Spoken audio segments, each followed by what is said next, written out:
परब्रह्म परमात्मा भगवान शिव जी को महामंत्र जपते भगवान शिव में चित्त लगाएर महामंत्र जपते गएका खण्डमा 9 करोड़ सम परमात्मा भगवान शिव जी को महाप्रणव मंत्र जपेका खण्डमा शुद्ध पवित्र चित्तका साथमा परमात्मा को सायुज्य पद प्राप्ति हुन सक्दछ। पंचमहाभूतका निमित्त यो देह लीलालाई सार्थकताका निमित्त यसरी परमात्माको महामन्त्र जपिरहनु पर्दछ। 5 करोड़ पल्ट मात्र परमात्माको महामन्त्र जप्न सक्यौं भने पनि परमात्माको शिवलोकको प्राप्ति हुन सक्दछ। शुद्ध भाव शुद्ध चित्तका साथमा परमात्मालाई भजनाले आज परमात्मा भगवान शिवले कृपा गर्नुहुन्छ, शिवलोकको प्राप्ति हुन सक्दछ। त्यही भएर परमात्मा भगवान शिवजीको मन्त्रलाई बारम्बार जपिरहनु पर्दछ। अधिकतम जप्नाले परमात्माको सामुप्यता प्राप्ति हुन्छ भने आज महामन्त्रका प्रभावले समस्त प्रकारका कार्य सिद्धि हुने गर्दछन्। यसरी पुनर्जन्मबाट यो जन्म र मृत्युका प्रपञ्चबाट पनि उद्धार हुन सकिन्छ। जन्म र मृत्युको प्रपञ्चबाट पनि छुटकारा प्राप्ति गर्न सकिन्छ। यो नामको महिमा अपरम्पार छ भनेर प्रणव मन्त्र जपका आराधना अनि साधनाका महिमा वर्णन विस्तार गर्दै प्रस्तुत गर्दै बताउँदै हुनुहुन्छ। भन्ने सम्म कथा नारायण हरे हरे। लौत सौनकादि जन जगतको अधिपति परब्रह्म परमात्मा भगवानले रचाउनु भएका विभिन्न महिमा चरित्र वृत्तान्त वर्णन विस्तार गर्दै प्रस्तुत गर्दै बताउँदै आइरहनु भएको छ। प्रभु परमात्मा भगवानको महामन्त्र अनि जप संख्याका आधारमा फलका महिमा चरित्र वृत्तान्त वर्णन विस्तार गरिबक्सनुभयो। अब बन्धन मोक्ष प्राप्तिका लागि परमात्मा भगवानको साधना आराधनाका महिमा वर्णन गर्दै होइबक्सनुहुन्थ्यो। प्रभु बन्धनबाट उद्धारका लागि हामी भवसागर सजिलै तर्नका लागि विविध उपायहरू खोजिरहेका हुन्छौँ। संसारमा जन्म लिएका छौँ, मानव छोला प्राप्त गरेका छौँ, यसै हामी त अहो भाग्यमानी छौँ। तर मानव चोलालाई बेकार फालिरहेका छौँ, समय खेर फालिरहेका छौँ, पश्चातापको भुमरीमा पछि पर्दछौँ। यदि यो चोलालाई सदुपयोग गर्न सकिएन भने रामचन्द्र कति जन्म बिताए पहिले 84 लाख जुनीमा घुमी फिरेर अहिले यस्तो अमूल्य नरको जुनी आज पाए लागेन धर्मतिर काल यसै बिताए। पछि पश्चातापको भुमरीमा पर्नु पर्ला। हे भगवान, अमूल्य मानव छोला प्राप्त त गरेकै थिए। 84 लाख योनिहरू कहिले किरा बने होला, कहिले चरा बने होला, कहिले पशु पंक्षी बने होला। विभिन्न छोला पार गर्दै गर्दै गर्दै गर्दै मानव छोला पनि प्राप्त गरे। आज मानव छोला प्राप्त गरेर पनि मैले मोक्षको पदलाई अनुसरण गरेको रहेनछु। यस्तो पश्चातापमा पर्नु नपरोस्, त्यही भएर विचार गरौँ, बेलैमा विचार गर्नु पर्दछ। मानव छोला अमूल्य छोला हो। अमूल्य छोला प्राप्त गरिसकेपछि भवसागर सजिलै तर्न सकिने खालका मार्गहरूलाई अनुसरण गर्नुपर्दछ। परमात्मालाई भजिरहनु पर्दछ। कहिले पनि जानी जानी झुट बोल्नु हुँदैन। अज्ञानता अकर्म अकरणीय शास्त्रले निषिद्ध गरेका कर्महरूलाई अपनाउनु हुँदैन। ती कर्महरूलाई चटक्कै त्याग्नु पर्दछ। शुभ कर्मलाई धारण गरिरहनु पर्दछ। शास्त्रले बताएका सुयोग्य मार्गलाई अपनाउनु पर्दछ। आहार विहारमा सात्विकता शुद्ध आहार विहार गरिरहनु पर्दछ। यो विधिका साथमा हामीले हाम्रो दिनचर्यालाई व्यतीत गऱ्यौँ भने जीवन धन्य बन्दछ। मोक्ष पदको पद प्राप्ति गर्न पनि सकिन्छ। त्यसमा पनि भगवान देवादिदेव महादेव मृत्युका पनि कारक हुनुहुन्छ। कालका पनि काल महाकाल हुनुहुन्छ। जसले शिवको शरण पर्छ भवसागर सजिलै तर्न सक्छ। परमात्मा त स्वयं मृत्युका पनि दाता हुनुहुन्छ। मृत्युलाई हरण गर्न सक्ने सामर्थ्यतावान पनि हुनुहुन्छ। त्यही भएर भगवान शिवलाई जसले बुद्ध छ भवसागर रूपी बन्धनबाट सजिलै उद्धार हुन सक्दछ। भवसागरबाट सजिलै बन्धन मुक्त हुन सक्दछ। हामी बन्धनमा परिरहेका छौँ। घर गृहस्थ रूपी बन्धन, माया मोह रूपी बन्धन, तेरो मेरो रूपी बन्धन, यो मेरो भन्ने बन्धन। हेर्नुहोस् त, आउन पाएको छैन, जानको हतार हुन्छ होइन। कति आएर गइसक्नुभयो। हुन त सबैलाई व्यस्तता होला, तर पनि बन्धनले त हो नि। पानी परेर हो र, बन्धनले केही न केही बन्धनमा बाँधिराखेका छौँ। तर मलाई यसले बाँध्यो उसले बाँध्यो यसमा परे भन्छौँ, त्यसले होइन, हामी आफैले त्यसलाई समातिराखेका छौँ। एकजना सन्तका निकटमा एकजना राजा पुग्नु भएछ। राजालाई बन्धन मुक्त हुने इच्छा प्रकट भएछ।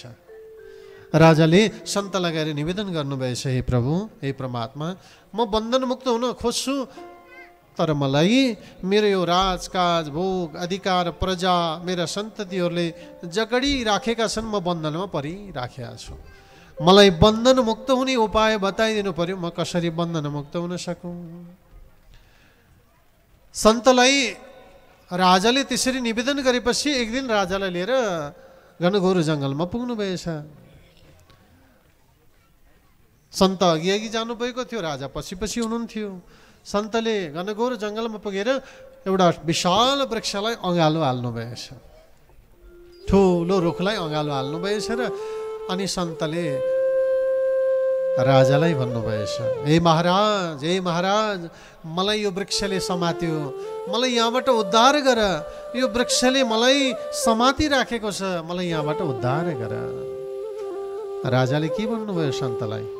कस्ता ज्ञानी ठान्दथे यिनलाई, मलाई बन्धनबाट मुक्त गराउलान् भन्ने सोचेको थिएँ, मलाई नै उपाय देलान् भन्ने मैले ठानेको थिएँ बन्धन मुक्त गराउने।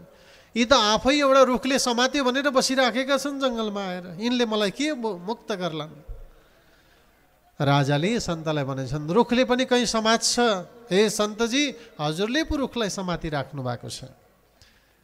त्यसपछि सन्तले रुखलाई छाड्नुभयो हात, अनि भन्नुहुन्छ, महाराज, हजुरले मलाई बन्धनमा परे भन्नुहुन्छ नि, त्यो हजुरको सांसारिक बन्धनले पनि हजुरलाई समातेको होइन, हजुरले त्यो सांसारिक बन्धनलाई समातेर बसिरहनु भएको छ।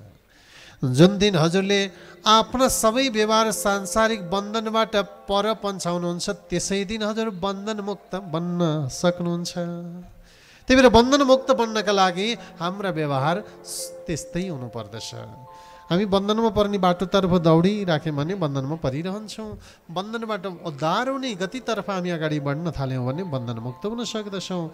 त्यसका लागि सबैभन्दा पहिले हामीभित्र जाग्ने विकारहरूलाई हटाउनका लागि सदैव सत्कर्ममा तल्लीन भइराख्नु पर्दछ, शुभ कर्ममा लागिराख्नु पर्दछ, शुभ कर्मलाई अपनाइरहनु पर्दछ, अधिकतम परमात्माको मन्त्र जाप गरिरहनु पर्दछ, अधिकतम परमात्मा भगवानको ध्यानमा रमिरहनु पर्दछ। यसो गर्नाले हामीभित्र जागृत हुनेवाला काम, क्रोध, लोभ, मोह, अहङ्कार आदि सबै विकारहरू बिस्तारै पर भाग्छन्। सूक्ष्म तत्त्व परमात्माको तत्त्व हामीभित्र जागृत हुन्छ। त्यसले हामीहरूलाई वासना आदि विकारहरूबाट पर पन्छाउन थाल्दछ, अनि सुख दुःख रूपी समभाव हामीमा जागृत हुन थाल्दछ। जे छ त्यसैमा प्रसन्नताको अनुभूति हुन थाल्दछ। त्यसपछि बिस्तारै बन्धन मुक्त हुन सकिन्छ भनेर बन्धनबाट मुक्त हुने भवसागर सजिलै तर्ने सुयोग्य मार्गका बारेमा वर्णन गर्न थाल्नुभयो। हे प्रभु, यसका निमित्त परमात्माका अनगिन्ते असङ्ख्य ज्योतिर्लिङ्गहरूको साधना आराधना गरिबक्स्योस्, तिनीहरूका नाम पार्थिव पूजाको आराधना सदैव नित्य चलाइबक्स्योस् भनेर परमात्माका आराधना विधिका बारेमा वर्णन विस्तार गर्दै होइबक्स्नुहुन्थ्यो। प्रभु, अधिकतम परमात्मालाई सम्झिरहनु, भवसागर सजिलै तर्नका लागि परमात्मालाई भजिरहनु, भगवानको महामन्त्र आराधना सदैव गान गरिरहनु, भवसागर सजिलै तर्नका लागि भगवान शिवकै नाम संकीर्तन र गुणानुवाद बारम्बार गाइरहनु। है परमात्मा भगवान शिवलाई भजियो भने पुगिन्छ शिवधाम। परमात्मा शिवलाई सम्झिराख्नु, शिवको गुणगान गाइरहनु, परमात्माको नाम संकीर्तन उच्चारण गरिरहनु। आज जगतको अधिपति परमात्मा यही विधिका साथमा परमात्मा भगवानलाई भजेका खण्डमा आज यो भौतिकवादबाट अलग भएर परमात्माको सायुज्य पदको प्राप्ति हुन सकिन्छ भनेर बन्धन मोक्षवादी गति चरित वृत्तान्तमयमा वर्णन विस्तार गरिबक्स्नुभयो। त्यसका लागि स्वयम्भुव लिङ्ग, बिन्दुलिङ्ग, प्रतिपादित लिङ्ग, चतुर्लिङ्ग अनि परमात्मा भगवानका यी 5वटा स्वरूपलाई आराधना साधना गरेका खण्डमा परम पदको पद प्राप्ति हुन सक्दछ। विघ्न बाधा आइपरेका खण्डमा गणपति भगवानलाई याद गरेर परमात्मालाई भजेका खण्डमा विघ्न रहित भएर बन्धन मोक्ष पद प्राप्ति गर्न सकिन्छ भनेर बन्धनबाट मुक्ति भएर मोक्ष पदका तर्फ जाने मार्गका बारेमा वर्णन विस्तार गरिबक्स्नुभयो। अब पूजा भेदका बारेमा चरित्र वृत्तान्त वर्णन विस्तार गर्दै होइबक्स्नुहुन्थ्यो। प्रभु, सुत शौनकादि मुनिहरूका निकटमा वर्णन विस्तार गर्दै प्रस्तुत गर्दै बताउँदै आइरहनु भएको छ। भगवान महादेवका अनगिन्ती पार्थिव स्वरूपहरूका बारेमा वर्णन गरिरहनु भएको छ। वेदव्यास मुनिले पनि सनकादि मुनिहरूका निकटमा तिनै चरित्र वृत्तान्त वर्णन गरिरहनु भएको थियो। परमात्माका असङ्ख्य लीलाहरूका बारेमा वर्णन विस्तार गरिरहनु भएको थियो। प्रभु भगवान अनगिन्ती स्वरूपमा आएर भुभार हलुङ्गो पनि तुल्याइ बक्सनुभयो। देवी देवताहरूका अनगिन्ती लीलाहरूलाई परमात्माले विस्तार पनि गराइबक्सनुभयो। जगतको अधिपति परमात्मा भगवान विभिन्न युग अनुसार विभिन्न ज्योतिर्लिङ्गका रूपमा स्थापित भएर भक्त उपर कृपा अनि परब्रह्म परमात्मा भगवानले कल्याण वृष्टि पनि गरिबक्सनुभयो। सत्यमा कुनै ज्योतिर्लिङ्गका रूपमा त्रेता द्वापर आदि युगहरूमा अनेकिन्ती ज्योतिर्लिङ्गका रूपमा परमात्मा स्थापित भएर भक्तका इच्छा आकाङ्क्षाहरूलाई परिपूर्ण तुल्याउनु भयो। जीवनलाई सार्थक बनाउन शिव तत्त्वलाई जान्ने प्रयत्न गरिरहनु पर्दछ। दयाका सागर हुनुहुन्छ, करुणादायी हुनुहुन्छ। भगवान शिव सबैको समस्त प्रकारका दुःखहरूलाई हरण गर्न सक्ने सामर्थ्यवान भइबक्सनुहुन्छ। तिनै परब्रह्म परमात्मा भगवान अकारणका कारण पनि हुनुहुन्छ। मृत्युलाई समेत पर पन्छाउन सक्ने सामर्थ्यवान भइबक्सनुहुन्छ। अकाल मृत्यु हरण गर्न सक्ने परमात्मा भगवान जगतको अधिपति भोले बाबा शिव नै भइबक्सनुहुन्छ। त्यही भएर रोगमुक्त गराउन सक्ने, भयमुक्त गराउन सक्ने अनि मृत्युमुक्त गराउन सक्ने परमात्मा भगवान शिव नै हुनुहुन्छ। त्यही भएर शिवको साधनाले सबै प्रकारका चिजहरू प्राप्ति हुन सक्दछन् भनेर परमात्मा भगवान शिवका साधना आराधना शिवका महिमा गुणानुवाद वर्णन विस्तार गर्दै भइबक्सनुहुन्थ्यो। प्रभु अब शिव परमात्मा भगवानका पूजन विधिका चरित्र वृत्तान्त विस्तार गर्दै भइबक्सनुहुन्थ्यो। पार्थिव परमात्मा भगवान शिवका ज्योतिर्लिङ्गहरूलाई यो विधिका साथमा पूजा अर्चन गर्नुपर्दछ। गङ्गा जलले पहिले स्नान भगवान शिवलाई हर हर भनेर गङ्गाको जल अत्यन्त आनन्दित परमात्मा शिवका प्रियमा लाग्दछ। गाईको दुध भगवान शिवजीलाई प्रिय लाग्दछ। यसरी नै नदी या जङ्गल या देवालय या शुद्ध पवित्र स्थानमा जहाँ रहिरहोस् परमात्मा भगवान शिवजीको वेदोक्त शक्ति मन्त्रहरूद्वारा परमात्माको षोडशोपचारका साथमा विधिपूर्वक पूजा आराधना गरोस्। जे सामग्री अर्पण गर्दै गर्दाखेरि पनि परमात्माको महामन्त्र ओम नमः शिवाय मन्त्र जप्दै अर्पण गर्ने यो अभ्यास भक्तले गर्दैका खण्डमा परमात्मा शिव प्रसन्न हुने गर्नुहुन्छ। जे अर्पण गरिन्छ मन्त्रका साथमा हाम्रो भक्ति श्रद्धा कस्तो छ, पूजा गरिरहेका हुन्छौँ, यता गफ पनि भ्याइरहेका हुन्छौँ के, यता अक्षता हातले चढाइराखेको हुन्छ, जौतिल हातले चढाइराखेका हुन्छ, मुखले अन्त भ्याइराखेका हुन्छ। अनि त्यसरी अर्पण गरिएको पूजा सामग्री भगवानलाई के प्रिय लाग्ला त? घरमा खाना दिने बेलामा पस्किने बेलामा अन्तै हेर्नुभयो र थालतिर पस्कन थाल्नुभयो भने थालमा पर्ला कि बाहिर पर्ला? बाहिर पर्छ नि। दृष्टि जहाँ हुन्छ कर्म पनि त्यही हुनुपर्दछ।